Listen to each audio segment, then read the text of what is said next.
Hi guys, you're welcome to another episode on the Afro Synod podcast. And today we are going to be launching a new series in our podcast. And this is about interviewing people, talking to people who have had experiences coming to study in Germany, coming to train in Germany and working in Germany, and also living here.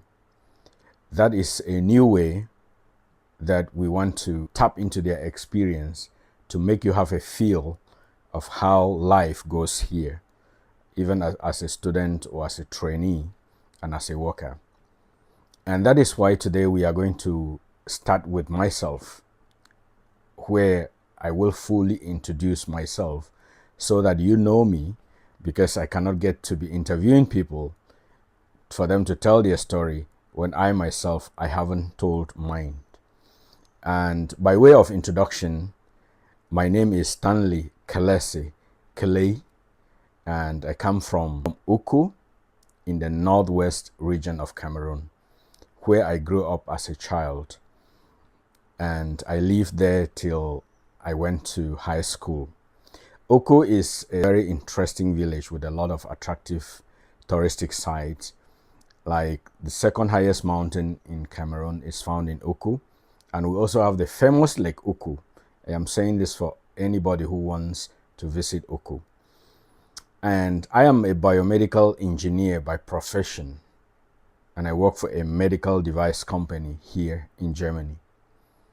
And now, I grew up in this village, went to primary and secondary education there before I moved to GBHS Kumbu, where I did Government Bilingual High School Kumbu, where I did my advanced level education. And when I completed advanced level education,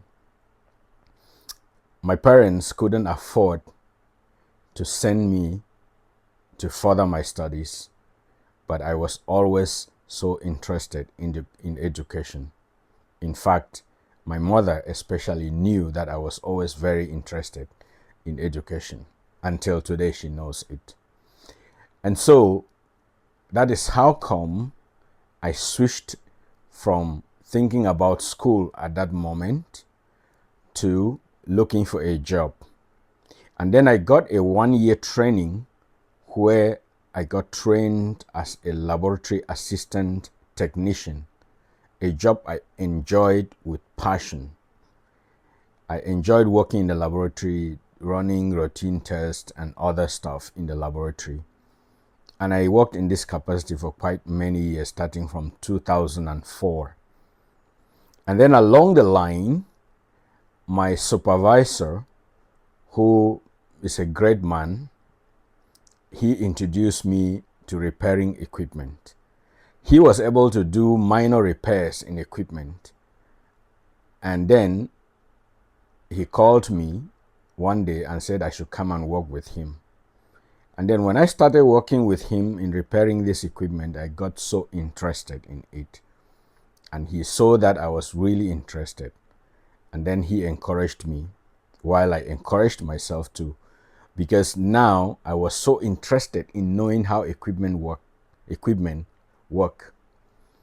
So in the laboratory, when equipment broke down, he will quickly say that they should send it to Stanley. He will check. He will probably know what to do. So I started in the laboratory where I was working, repairing equipment there. And before long, equipment were coming from other laboratories for me to repair. And of course, I did this with a lot of pleasure. And then along the line, that is somewhere around 2007, we had somebody from the US who came to train us on equipment repairs, a particular equipment, how to do maintenance, minor maintenance on the equipment before we get to them. And this was very interesting. I got so excited about this training. In 2008 and 9, this same person came back to train us early 2009. And he saw how interested I was in this job. and what I could do. And I remember something happened because along the line, I challenged him. I told him that I could be able to do some settings in this equipment because it was an equipment I was already using in the lab and I was already a little used to it. I told him that I could set the equipment to work in another way. He never believed me, and of course he said no. Other people who were attending the training with me, they also disagreed. We came to a standstill. But after some time, this man called us together and said, no, in technology, when somebody says something, allow the person try it out. If it doesn't work, then fine, you deny. But if it works, you can pick up from there. And then he said, let us give Stanley the opportunity to try out what he said. And he gave me the opportunity, and I did the settings the way I told him, and the machine worked. He was so excited, and I remember he got up and he came and gave me a handshake and said he is not going to forget his trip to Africa this time. This gave some kind of joy in me. And at the end of the day, he called me to one corner. That was about 7 p.m.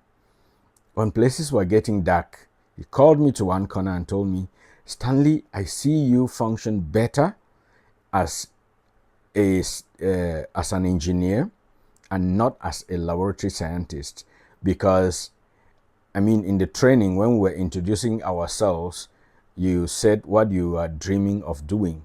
And of course, I was interested in becoming a laboratory scientist. When he told me this and the joy I was already getting from repairing equipment, this kept something in my mind. Because each time I repaired an equipment and it was working, I was always so excited. And then he left and went back to the US. And then after a few months, he sent me an email. 2 months later, he sent me an email and told me, Stanley, I have found a training in Ghana a school in Ghana where they're training equipment technologists. Will you like to attend? I can give you the contact person in the school and the name of the school. And I immediately asked for it. He sent it to me and I applied. Though I didn't have enough financial support, or my financial standing was not very good, but I was so interested in this and I applied and I got admitted. This was at Valley View University. And I will not want to talk about the issue, the financial part and all of that. But then I got trained in Valley View University as an equipment technologist. This training I was going for 2 months a year, and that lasted 3 years. That is 2009, 2010, and 2011. And when I graduated from this training, or before I graduated from this training, I was already so interested in engineering.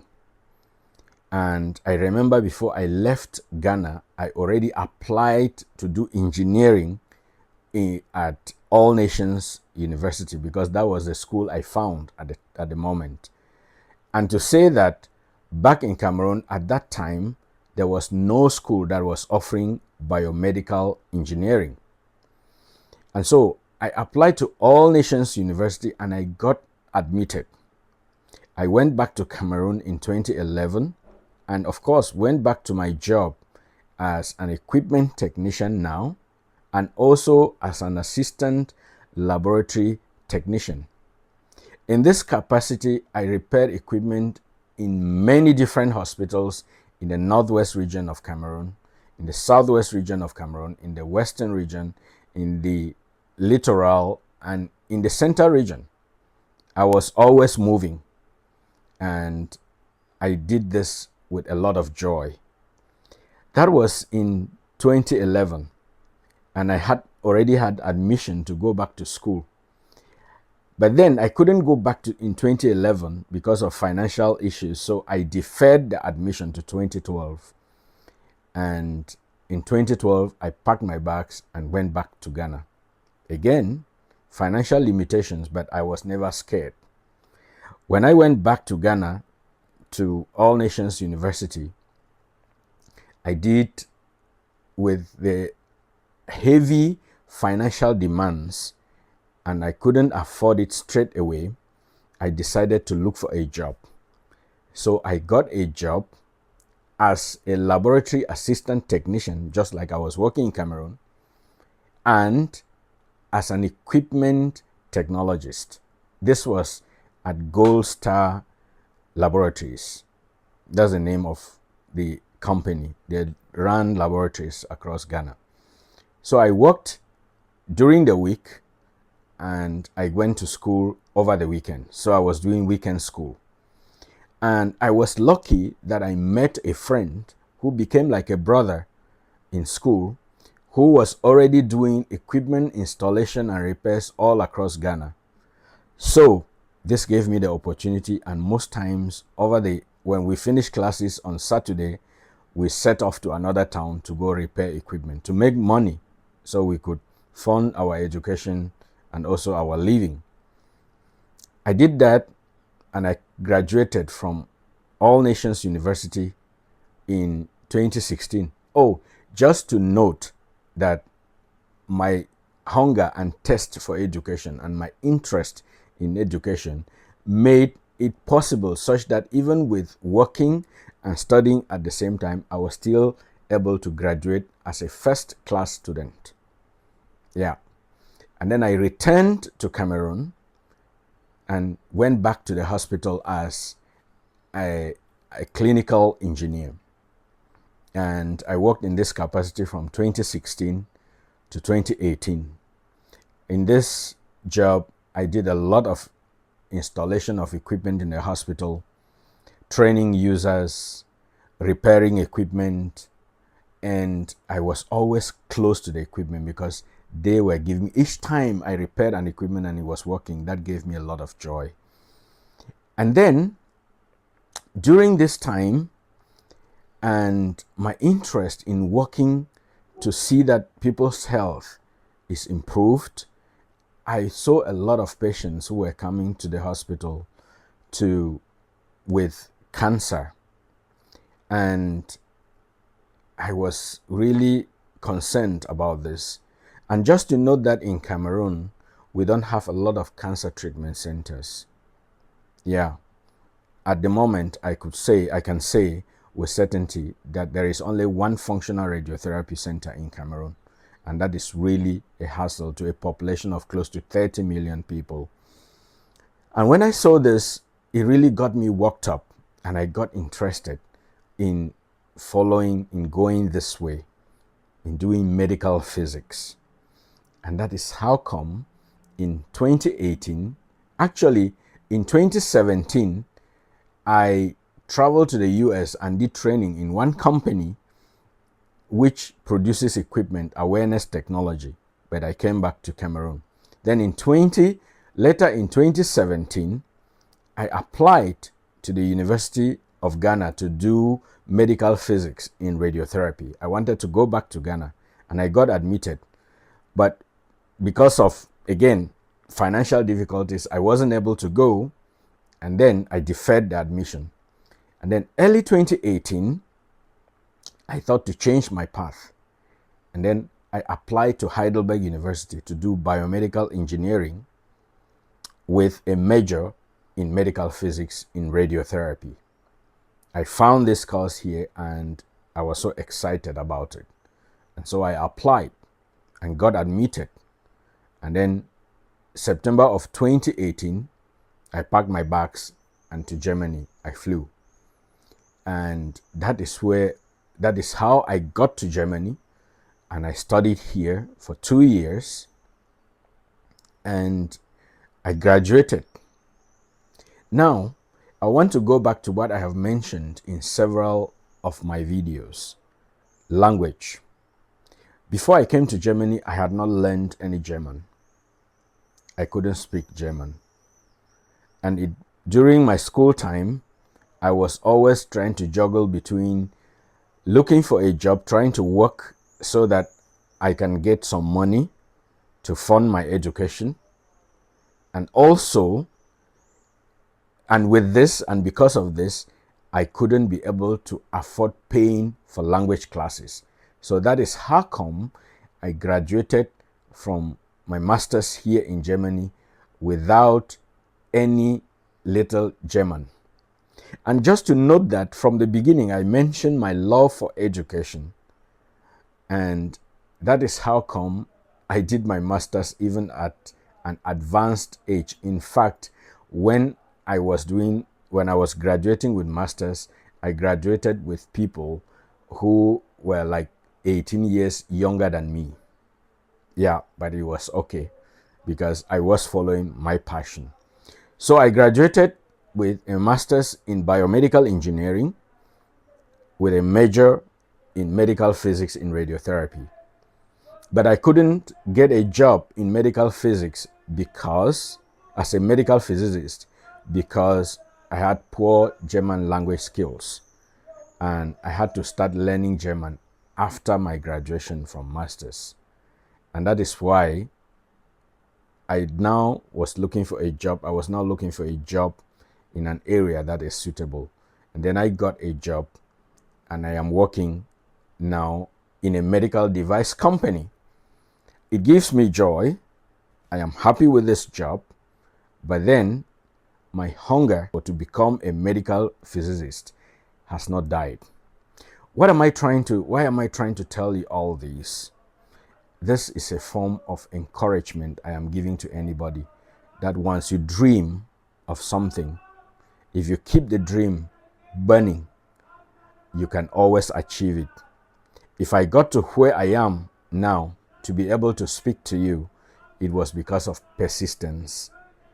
I didn't want to be going to other details about how challenging it was to achieve my dream. But then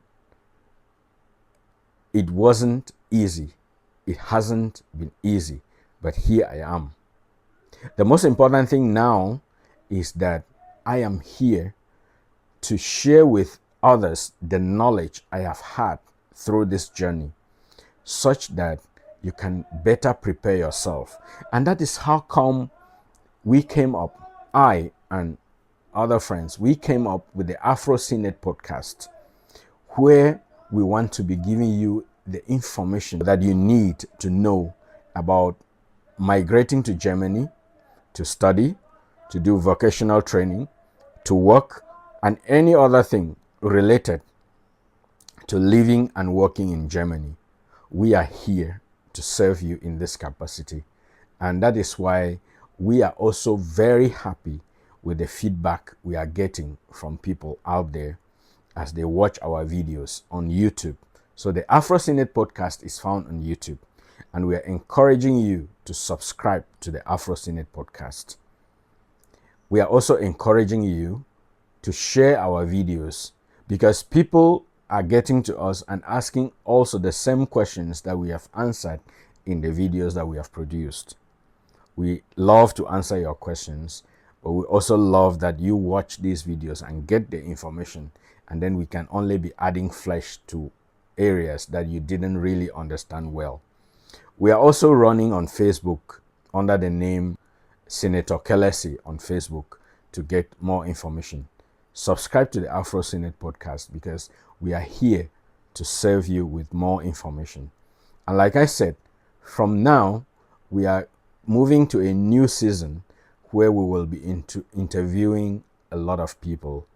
And we've been talking to people, and they're accepting to give us interviews, such that you know how people got here and you can be encouraged. Maybe my own story has encouraged you. Maybe another person's story will encourage you. All we are trying to do is to give hope to people and to let you know that every dream you have is valid. That is why the AfroCNet podcast is here. Thank you for watching today's episode, and we encourage you to stay with us on this ride. Thank you very much.